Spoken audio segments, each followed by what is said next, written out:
Le Cameroun a toujours été une terre de football, passionné par ses équipes nationales et fier de ses joueurs. Cependant, les conflits institutionnels et les rivalités internes ont souvent affecté la stabilité de son système sportif. L'un des récents épisodes marquants est l'intervention de Hugo Bross, ancien sélectionneur des Lions indomptables, en faveur de Samuel Eto'o, le président de la Fédération camerounaise de football, FECAFOOT, dans un conflit qui l'oppose au ministre des Sports, Narcisse Moël Kombi. Cet affrontement, qui touche à la gestion du football camerounais, révèle des tensions profondes entre la FECAFOOT et le ministère des Sports, mettant en lumière la complexité des rapports de pouvoir au sein du sport camerounais.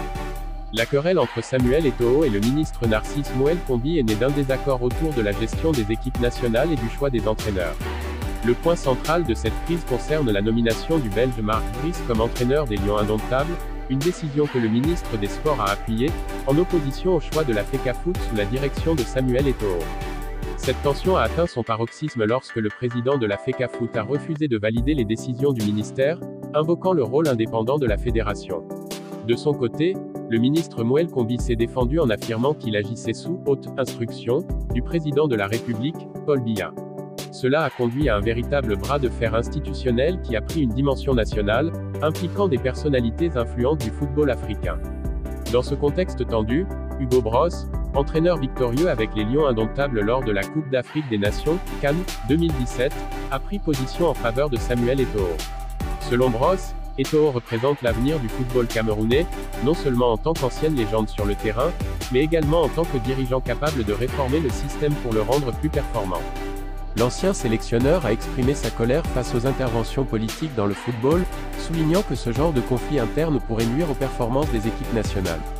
Dans ses déclarations, il a averti que si les autorités ne laissaient pas Samuel Eto'o mener les réformes qu'il juge nécessaires, cela pourrait avoir des conséquences désastreuses sur le futur du football camerounais. Il a également menacé de rendre publiques certaines informations susceptibles de nuire à l'image du ministre des Sports si celui-ci continuait à interférer.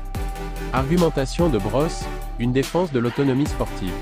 Le principal argument de Hugo Bross repose sur l'idée que les institutions sportives, comme la FECAFOOT, doivent être autonomes dans leur prise de décision. Selon lui, l'ingérence politique dans les affaires sportives compromet l'efficacité des fédérations et des équipes nationales. En soutenant Samuel Eto'o, Bross s'oppose à l'idée que le pouvoir politique puisse dicter ses décisions à la FECAFOOT, une organisation censée être indépendante et représentative des intérêts du football camerounais. Bross est également convaincu que les réformes mises en œuvre par Eto'o, bien que controversées, sont nécessaires pour moderniser la gestion du football au Cameroun. Il estime que l'ancien attaquant du FC Barcelone et de l'Inter Milan possède l'expérience et la vision nécessaires pour propulser les Lions indomptables vers de nouveaux succès, tant sur la scène africaine que mondiale.